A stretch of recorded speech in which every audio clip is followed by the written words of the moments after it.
Si vous suivez mes vidéos, vous savez que je parle très souvent de l'équilibre des acides gras essentiels oméga 3, oméga 6. Cet équilibre, qui fait partie des équilibres essentiels du corps humain, permet d'avoir un équilibre entre les molécules pro-inflammatoires et des molécules anti-inflammatoires.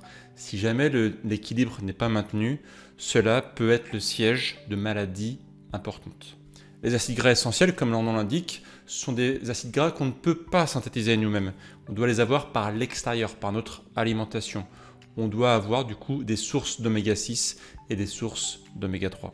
Le grand problème avec notre alimentation moderne, c'est qu'elle est globalement très riche en acides gras oméga 6 et plutôt pauvre en acides gras oméga 3. Pour illustrer cette vidéo, on va se baser sur un article Wikipédia très intéressant qui parle justement de l'équilibre des oméga 3, oméga 6 et qui m'a surpris sur un point en particulier que vous allez voir un peu plus tard. Dans cet article, on voit notamment que les acides gras essentiels doivent avoir donc un équilibre qui doit être idéalement à une valeur de 1 pour 1, même si certains disent qu'une valeur de 4 pour 1, c'est déjà pas mal. Autrement dit, si on prend par exemple la valeur 4 pour 1, ça fait 4 oméga 6 pour 1 oméga 3, ce qui est déjà une excellente valeur. L'équilibre 1 pour 1 est à mon sens aujourd'hui inaccessible. C'était le niveau qu'avaient nos ancêtres chasseurs-cueilleurs à l'époque du Paléolithique, quand ils consommaient une alimentation 100% naturelle, absolument pas transformée. Aujourd'hui, on se rend compte dans le monde occidental que l'équilibre est plutôt proche de 1 pour 15. Autrement dit, 1 oméga 3 pour 15 oméga 6. Là où l'Amérique du Nord, aux États-Unis, l'équilibre est proche de 1 pour 20. 1 oméga 3 pour 20 oméga 6. À partir de là, il ne faut pas s'étonner d'avoir des maladies inflammatoires chroniques, des maladies qui sont issues d'une inflammation à bas bruit, comme on dit, une inflammation chronique qui est dans le corps quasiment en permanence et qui est le terrain fertile pour de nombreuses maladies de civilisation. Alors on va regarder justement un petit peu quels sont les aliments intéressants qui peuvent fournir des oméga 3, parce que je vous rassure, les oméga 6, vous allez en trouver à profusion dans l'alimentation. Par contre, on va voir que les oméga 3, ça va être une autre paire de manches, ça va être beaucoup plus compliqué. Déjà, on se rend compte que les poissons, notamment les poissons gras, sont une excellente source d'oméga 3. On voit par exemple que le saumon de l'Atlantique a un ratio oméga 6, oméga 3 de 1 pour 11, 1 oméga 6 pour 11 oméga 3. Inversement, le thon n'a pas un très bon ratio, 13 pour 1, donc beaucoup plus d'oméga 6 que d'oméga 3. Le homard, quant à lui, a un très bon ratio, 1 pour 20. Idem pour le saumon, 1 pour 11. Donc oui, les poissons gras sont une excellente source d'oméga 3, c'est peut-être même la meilleure, on va voir pourquoi par la suite. Et c'est pour ça que notamment on encourage beaucoup de gens à consommer du poisson, c'est bon pour l'ensemble du corps, c'est bon pour la tête aussi, pour le cerveau qui est un gros consommateur d'oméga 3. Petite parenthèse, le régime méditerranéen est connu comme étant l'un des meilleurs du monde, et c'est pas par hasard parce que notamment c'est un régime qui est plutôt riche en poissons. Et les poissons, en fait, on a vu, sont plutôt une source très intéressante d'oméga 3. Donc le régime méditerranéen semblerait être plutôt bien équilibré d'un point de vue des acides gras essentiels oméga 3, oméga 6. Là où j'étais étonné lorsque j'ai consulté cette page, c'est que les noix, tout ce qui est oléagineux, eh bien oui, il y a des oméga 3 dedans, mais il y a aussi beaucoup d'oméga 6. Par exemple, les amandes, on arrive à un ratio de 2000 pour 1, 2000 oméga 6 pour 1 oméga 3. Les noix de cajou, 125 pour 1. On voit que les graines de chia, c'est 1 pour 3. Oui, les graines de chia sont un bon apport d'oméga 3, c'est pour ça qu'on recommande d'en consommer régulièrement. Idem pour les graines de lin, 1 pour 4, un très bon ratio oméga 3, oméga 6. Les noisettes, c'est pas foufou, 90 pour 1. Les graines de sésame, c'est pas fou du tout, 57 pour 1. Les noix classiques, 4 pour 1. Les noix de pécan, 21 pour 1. Et les pistaches, 52 pour 1. Alors les pistaches, j'étais assez dégoûté, car c'est l'un de mes oléagineux préférés, j'en consomme très régulièrement, et 52 pour 1, c'est clairement pas un très bon ratio. Donc on dit souvent que les oléagineux contiennent des oméga 3, c'est vrai, mais ils contiennent aussi beaucoup d'oméga 6, donc clairement c'est pas un aliment qu'il va falloir consommer en très grande quantité. Clairement les oléagineux sont globalement pro-inflammatoires sur une alimentation en fait normale. Si vous consommez beaucoup d'oléagineux, vous allez augmenter, défavoriser votre ratio oméga 6, oméga 3 en faveur des oméga 6. Donc j'expliquerai par la suite que bien sûr les oléagineux ne sont pas à mettre à la poubelle, loin de là, mais clairement c'est pas à consommer en grande quantité. Petite parenthèse, on voit aussi au passage que les légumineuses sont plutôt très riches en oméga 6 avec un champion assez intéressant, la cacahuète avec un ratio 5320 pour 1. 5320 pour 1.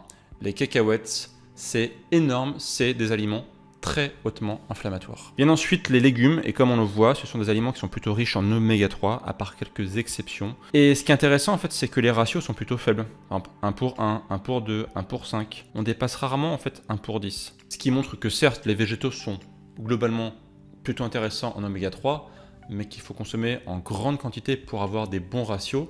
Et aussi, au passage, les oméga 3 d'origine végétale sont plutôt riches en ce qu'on appelle les ALA. Et les ALA, en fait, sont une bonne source d'oméga 3, mais ce qui est plutôt intéressant pour le corps, ce sont les EPA et DHA. Et la conversion que fait le corps depuis les ALA est extrêmement faible, le rendement est très peu intéressant, ce qui fait que finalement, il faut consommer effectivement des très grandes quantités de végétaux pour avoir un ratio oméga 6, oméga 3 intéressant. Donc concrètement, et après cette petite analyse, qu'est-ce qu'il faut faire dans la vie de tous les jours pour avoir un bon ratio oméga 6, oméga 3? Première chose, bien sûr, diminuer sa consommation d'oméga 6, par notamment l'alimentation industrielle, l'alimentation moderne, qui, elle, va plutôt être riche en oméga 6. Avant de commencer à augmenter votre consommation d'oméga 3, la première chose à faire, c'est de réduire votre consommation d'oméga 6. Deuxième point, comme on l'a vu, consommer des poissons gras. C'est une excellente source d'oméga 3, EPA, DHA, peut-être la meilleure source. N'hésitez pas à en consommer plusieurs fois par semaine, 2, 3, 4 fois par semaine, c'est ok. Si possible, de bonne qualité, parce que oui, les poissons parfois sont de mauvaise qualité. Alors parfois on entend aussi que les poissons gras sont plutôt riches en métaux lourds. C'est vrai et pas vrai, il y a du vrai et du faux. N'hésitez pas à aller voir une vidéo que j'ai faite sur le sujet, une vidéo sourcée qui vous explique en détail quels sont les poissons qui vont être riches ou pas en métaux lourds. Je vous la mets ici. Vous allez apprendre pas mal de choses. Pour les autres aliments d'origine animale, comme les œufs et la viande par exemple, allez vers des animaux qui ont été nourris si possible naturellement, avec des végétaux ou des graines de lin. Des végétaux par exemple pour les bovins, donc des vaches par exemple nourries à l'herbe, ou des poules nourries aux graines de lin pour avoir des œufs par exemple, et de la viande aussi de bonne qualité, plutôt riche en oméga 3. On va pas se mentir, c'est plutôt rare. Pour la viande, par exemple, il y a le bœuf d'herbe en France qui a des animaux exclusivement nourris à l'herbe. Donc n'hésitez pas aussi à aller voir cette vidéo complémentaire. On était interviewé Pierre Inard, le créateur du bœuf d'herbe. On était interviewé avec Blandine, qui vous expliquera en détail pourquoi la filière herbe est la meilleure qu'il soit pour les animaux et aussi pour la santé de l'être humain. Et pour les œufs et les poules, donc privilégier donc les animaux nourris aux graines de lin.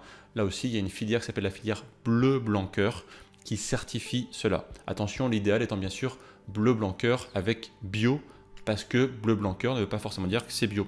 Et oui, c'est compliqué. Pour les huiles, privilégier l'huile de colza qui est plutôt intéressante en termes d'oméga 3 et l'huile d'olive aussi qui certes n'a pas un ratio oméga 3 forcément intéressant, mais qui est relativement neutre. Donc huile d'olive, huile de colza et aussi l'huile de coco qui elle ne contient ni oméga 6 ni oméga 3, donc plutôt neutre. Inversement, bien sûr, fuyez l'huile de tournesol extrêmement riche en oméga 6. Concernant les oléagineux, n'en consommez pas des grandes quantités. Comme vous avez vu, il y en a certains qui sont plutôt riches en oméga 6. Donc une poignée d'oléagineux par jour, par exemple, c'est parfait. Car oui, le problème, c'est que parfois, quand il y en a qui débutent l'alimentation saine, notamment l'alimentation paléo, en fait, ils se dirigent vers les oléagineux qui sont plutôt gourmands et le paquet a tendance à vite partir. Bien sûr, les oléagineux restent des très bons aliments, plutôt riches en protéines, en bons lipides comme on l'a vu, et en bons micronutriments globalement. Il ne faut pas réduire un aliment en fait uniquement à son ratio oméga 6, oméga 3, bien entendu. Ce n'est pas le seul facteur qui fait qu'un aliment est bon ou pas. Ne me faites pas dire ce que j'ai pas dit, je n'ai jamais dit que les oléagineux étaient à mettre à la poubelle. Ce que je dis ici en fait, c'est que par rapport à leur ratio oméga 3, oméga 6, dans certains cas, quand on en consomme des trop grandes quantités et quand on n'a pas de base un ratio oméga 6, oméga 3 intéressant, en fait les oléagineux vont venir inversement déséquilibrer la balance. Donc le but, c'est pas forcément en consommer de grandes quantités. Si aujourd'hui vous pensez avoir un ratio oméga 3, oméga 6 déséquilibré, une complémentation aussi en oméga 3 est plutôt une bonne idée. Si jamais vous ne savez pas comment vous complémenter, je vous mettrai le complément que je recommande dans la description de la vidéo. Et n'hésitez pas aussi à aller voir cette vidéo complémentaire qui vous expliquera quelle quantité d'oméga 3 consommer tous les jours pour être en bonne santé. Si vous avez appris des choses dans cette vidéo, n'hésitez pas à laisser un petit like et à vous abonner à la chaîne YouTube de Bmove. Et si vous souhaitez en savoir plus, je vous mets une vidéo complémentaire juste en dessous, n'hésitez pas à aller la voir. Moi je vous dis à très bientôt pour de prochaines vidéos et d'ici là bien sûr, prenez soin de vous. Ciao!